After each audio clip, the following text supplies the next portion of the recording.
Alors c'était en 2006, c'est à Bergerac lors d'une mammographie qui était très curieuse. J'ai eu biopsie et tout. Pour m'entendre dire la veille de Noël que j'avais un carcinome, je ne connaissais pas ce nom, je ne savais même pas que c'était un cancer et que je serais opérée. Donc après l'opération et l'annonce de ce cancer, tout s'écroule un petit peu quand même. Et puis alors on vous dit que vous allez avoir de la radiothérapie. J'ai eu 37 séances de radiothérapie. Et puis je me suis dit que le cancer n'aurait pas la loi. Et j'ai eu droit à une chimiothérapie, enfin 6 d'ailleurs, 6 chimiothérapies, 6, qui m'ont descendu aux enfers.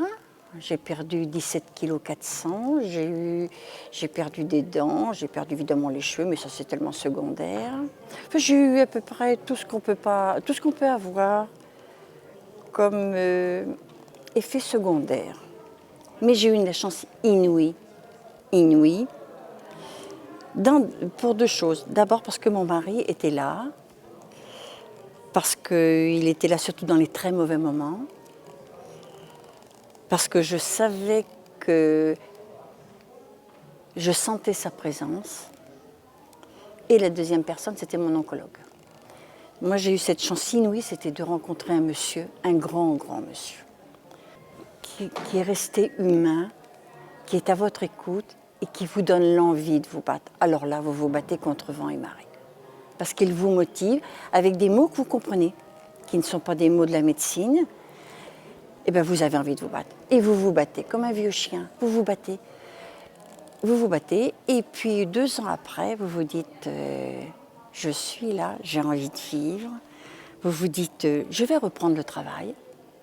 Parce que chacun son moteur, chacun son essence. Comme le disait tout à l'heure la personne qui était sur scène.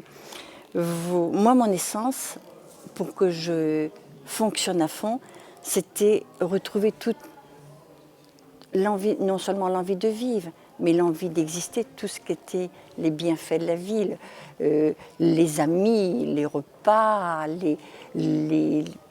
tout ce qui fait l'essence qu'une vie peut être agréable. Et je l'ai retrouvé, j'ai retravaillé, ça fait 3 ans que je retravaille, et je me dis qu'il ne faut pas perdre l'espoir. Je me dis que se battre, c'est bien, mais qu'il faut aussi avoir un but. À l'annonce du cancer de ma femme, ça a été très dur parce que j'ai personnellement perdu mes parents de cette maladie et c'est quelque chose que je redoute par-dessus tout. Et voir ça arriver dans la famille, c'est quelque chose de très difficile à admettre d'une part, et ensuite on ne sait pas quelle réaction on va avoir face à la maladie de son conjoint. Donc ça se fait avec le temps, on apprend en fait à être accompagnant. Et je crois que c'est quelque chose qui est très difficile à maîtriser, à savoir qu'il faut suivre tout le temps son conjoint dans cette épreuve, que ce soit à l'hôpital, que ce soit dans les examens, que ce soit pour les opérations. Il faut toujours être présent et c'est comme ça petit à petit qu'on apprend à accompagner son conjoint de façon positive. L'important, je crois, c'est d'apporter quelque chose de vivant, pour que cet accompagnement soit le plus bénéfique possible. Il n'y a pas de recette miracle, je crois qu'on le ressent dans son fort intérieur et c'est quelque chose qui est toujours... Aujourd'hui, ça y est, j'en ai pris maintenant le fil et l'habitude. J'ai bien senti que ma femme redoutait considérablement la perte de son sein. C'est la perte d'une féminité. C'est quelque chose de terrible pour une femme. Et il faut essayer de lui faire comprendre que finalement, l'important, ce n'est pas le sein, mais sa vie. Parce que l'important pour moi, c'était sa présence, c'était toutes ces choses-là. Et la perte, c'est vrai que c'est préjudiciable physiquement parlant. Mais ça nous a rapprochés parce que moralement, ça nous a énormément ressoudés. Le cancer, pour moi, c'est c'est pas du passé parce qu'il reste présent, mais par contre, je veux absolument en parler avec d'autres personnes parce que je veux leur dire que c'est un mauvais passage, c'est une épreuve, c'est vrai, tout ça c'est vrai, mais que la vie elle est belle. Ah oui, la vie est belle. Et puis alors on l'apprécie différemment, beaucoup mieux. On n'a plus les mêmes priorités, on n'a plus les mêmes exigences. Il y a des choses qui nous semblaient superficielles.